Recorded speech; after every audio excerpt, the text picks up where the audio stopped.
Bonjour. La relation perverse narcissique, vue quelque part de l'intérieur de la victime, on peut essayer de l'expliquer comme une sorte de conte, un conte maléfique, mais qui peut avoir une belle fin. Il ne faut pas croire ça, que ça ne s'arrange jamais. En fait, si on prend une image, ce que l'on rencontre dans cette relation, c'est le rêve. Ce qu'apporte le pervers ou la perverse narcissique, je vais rester dans le neutre, c'est le rêve de la reconnaissance, le rêve magique d'être vu, compris, accepté, valorisé, reconnu pour ce qu'on est, comme on est. Dans la majorité des cas, c'est ça. Qu'est-ce qui se passe dans la tête de la victime? Et même quand elle rencontre cette personne qui va être pour elle magique, qui va lui donner sa place, qui va être exactement comme elle, avec qui tout sera simple, avec qui tout sera parfait, etc., etc. On connaît le conte de fées de l'origine, la phase dite de séduction. C'est comme l'enfant qu'on est tous au fond de nous, l'enfant qui sur le chemin voit passer un beau cheval, avec ou sans cavalier, on va mettre un cheval, et sur ce cheval, il y a un bâton, au bout de ce bâton dépasse une boîte magique, une jolie boîte rouge magique qui flotte au gré de la crinière du cheval. Là voilà, le cheval trotte et on voit cette boîte magique et elle est à notre portée, elle passe devant nous, le cheval s'arrête, tourne la tête, on voit la boîte. Ah, c'est ce kaléidoscope, c'est cette boîte merveilleuse qui contient un trésor, le trésor le plus riche que cet enfant n'ait jamais eu, lui qui n'a pas eu grand-chose. Et alors il va commencer à suivre le cheval, puisque il peut prendre la boîte, il n'y a personne. On va dire, non, il n'y a pas de cavalier, il n'y a personne. Et s'il prenait cette boîte qui est là, à ne rien faire sur ce cheval, il aurait le plus beau trésor du monde. Il pourrait prendre ce trésor contre son cœur et il serait l'être le plus heureux du monde. Il serait entier. Ça exaucerait tous ses vœux. Il se sentirait aimé, il se sentirait fort, il se sentirait tout ce qu'on ne lui a jamais permis, autorisé ou laissé, avec parfois plein de bonne volonté, se sentir. Alors il va commencer à la main, et quand il tend la main, le cheval avance un peu. Alors l'enfant avance, et ce jeu-là va se répéter. Et puis, de ce chemin, on arrive très vite à une espèce de forêt très sombre, très noire, dans laquelle l'enfant ne rentre jamais normalement, parce que c'est dangereux, parce qu'on peut s'y faire mal, parce qu'on peut y laisser sa vie. Il sait que c'est un danger, il sent que c'est dangereux, mais, mais il y a cette boîte qui l'attire, ce trésor magique, ce trésor auquel il n'aurait jamais cru. Alors il rentre dans cette forêt noire et il suit le cheval. Il accélère un peu le pas parce qu'il voudrait l'attraper vite et ressortir du bois avant qu'il n'y soit trop enfoncé, et le cheval accélère. Alors l'enfant commence à courir derrière le cheval, et puis le cheval s'éloigne, et quand il s'éloigne un peu trop, le cheval ralentit. L'enfant se rapproche, tend la main, et le cheval recommence. Et ils vont ainsi, comme ça. Et le cheval commence à courir de plus en plus, et l'enfant court de plus en plus derrière le cheval, et s'essouffle, et bute, et tombe, et se relance, et la forêt est noire autour de lui, il est perdu, il ne sait pas, il ne comprend pas pourquoi le cheval joue à ça, s'arrête, et au moment où il va attraper la boîte, court encore, et il est dans cette forêt sombre, et de toute façon, il ne peut pas reculer, il ne peut pas repartir en arrière, il a besoin de cette boîte magique pour retrouver un chemin hors de cette forêt parce qu'il y est perdu, parce que c'est pas possible. Mais il court, et à un moment, il tombe sur les genoux, il n'en peut plus.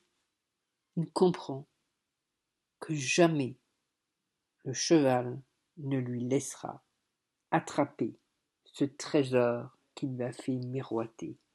Cette boîte dont il ne sait pas ce qu'il contient, mais dont il est persuadé qu'elle contient ce dont il a toujours rêvé, ce qui lui permettrait d'être ce qu'il a toujours rêvé d'être, à lui-même heureux, à lui-même épanoui. Il est au milieu de la forêt, il est à terre sur ses genoux, le cheval un peu plus loin piaffe, l'attend, semble faire marche arrière, s'arrêter, mais lui il n'a plus la force, il n'avancera plus, c'est fini.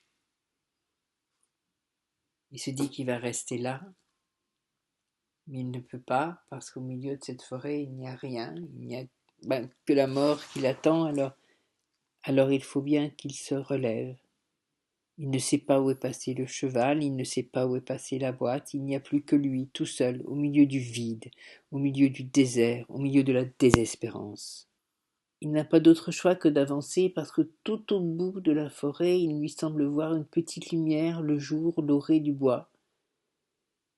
Il va à chaque allée ne pas pouvoir s'empêcher de regarder s'il voit le cheval, et puis au début, s'il l'aperçoit, il va partir dans l'allée, il va essayer de suivre et ça va recommencer. Alors il va s'arrêter à nouveau, il va repartir en arrière, reprendre l'allée principale, et lentement, douloureusement, en larmes, triste, avec désespoir, il va petit à petit, en s'interrogeant sur pourquoi il voulait suivre ce cheval, mais qu'est-ce qu'il voyait donc dans cette boîte, que représentait cette boîte, et puis peut-être qu'elle aurait du bois là-bas de l'autre côté, d'après tout ce qu'il aura traversé, il y en aura d'autres des boîtes comme ça, il ne faut pas qu'il désespère, petit à petit, de voir cette orée du bois qui se rapproche, ça lui redonne un peu d'espoir, il n'ose pas y croire, mais et puis doucement, courageusement, il va sortir de ce bois. Et quand on sortira de ce bois, au lieu de ce chemin qui courait dans un paysage sans forme, sans couleur, avec juste de l'herbe un peu jaunie, il va voir un paysage magnifique, une colline, de la belle herbe, une vallée, une rivière. Il va pouvoir se rouler dans l'herbe. Il va voir un paysage accueillant, où il va pouvoir construire sa petite maison, où il va pouvoir trouver sa place, se créer sa place, vivre, revivre. Et il va se rendre compte qu'il n'est plus un enfant, qu'il a grandi, que cette épreuve terrible, que cette traversée de cette forêt, que cette course désespérante après cette chimère qui n'était qu'une chimère, qui n'était qu'un rêve qu'on lui a fait voir, mais qui n'existait pas et qu'on ne lui accordait pas, ce leurre dont on s'est servi pour l'avoir emmené dans ce gouffre noir de la forêt, en fait, lui a permis, une fois traversé, de grandir et d'être assez fort pour être lui-même, de savoir qu'il peut construire ses rêves tout seul et que plus personne jamais ne pourra lui faire croire à un leurre, ne pourra l'entraîner dans un monde noir, parce qu'il n'aura plus besoin d'espérer être quelqu'un, d'espérer être aimé. Il aura fallu qu'il s'aime pour la traverser, cette forêt. Il aura fallu qu'il s'aime assez pour vouloir rester en vie et ne pas se recroqueviller sur lui-même au milieu. Il aura appris qu'il a une valeur, qu'il est capable de, qu'il peut faire. Il aura compris qu'il est vivant. Cette histoire-là, ce conte, qui commence comme une histoire banale, qui continue avec beaucoup d'épreuves, et qui finit avec la découverte de soi-même, c'est l'histoire de la victime qui rentre dans la relation PN. Ce cheval qui court, qui l'attend, qui repart, dont on ne voit pas le cavalier et qui semble être un cheval sans cavalier, on ne sait pas trop à quoi il correspond. C'est le PN qu'il a rencontré. Et puis cette boîte, c'est ce rêve qu'il a toujours eu enfant, de pouvoir être lui-même, de pouvoir être peut-être fragile des fois, être faible à d'autres, être accepté tel qu'il était, être reconnu, être aimé pour certains, ou ne pas avoir à penser à toujours être à la hauteur de l'attente de ses parents pour d'autres. Ce rêve de cette boîte magique de la reconnaissance de soi, que le cheval promenait au bout de son dos, comme ça, sur sa croupe, et montrait, tu vois, moi je peux te reconnaître, j'ai la chose magique pour le faire, voilà, c'est ce que PN faisait. Mais moi, tu vois, moi, je t'ai montré que moi je te reconnaissais, mais tu n'arrives pas à me rejoindre, tu n'arrives pas à attraper la magie de ce que je t'ai montré. Puis quand tu l'as attrapé, ah, je te la fais échapper, parce que c'est moi qui ai le pouvoir de t'entraîner encore plus loin, encore plus profond, encore plus sombre, de te perdre en toi-même. C'est moi qui peux, toi tu ne peux rien. Et quand il va sortir, enfin, après avoir souffert ce que peut souffrir une victime, perdu dans le noir, complètement déboussolé, déstructuré, sans plus aucun repère, en ayant regardé parfois si ce rêve réapparaissait, parce que ce rêve l'autre le portait, mais c'est pas possible qu'il l'ait amené là pour le laisser là, et si, et petit à petit, en marchant, il regarde de moins en moins, et quand il va sortir de la forêt, c'est la victime qui, enfin, a fait ce chemin lourd, difficile, pour apprendre à s'aimer, pour apprendre à être soi, pour se reconnaître. Et donc le paysage de sa vie ne sera plus un paysage terne et sans couleur tel qu'il le voyait, mais sera un vrai paysage dans lequel il pourra construire, parce qu'il se sera construit. Il n'y aura plus de cheval, il n'y aura plus de PN, il n'y aura plus de boîte magique. Le cheval est reparti. C'est un cheval étrange. C'est un cheval bizarre. C'est un cheval un peu sorcier, au sens négatif du terme, qui lui a montré des tas de choses, mais qui était inhumain, qui ne l'a jamais aidé.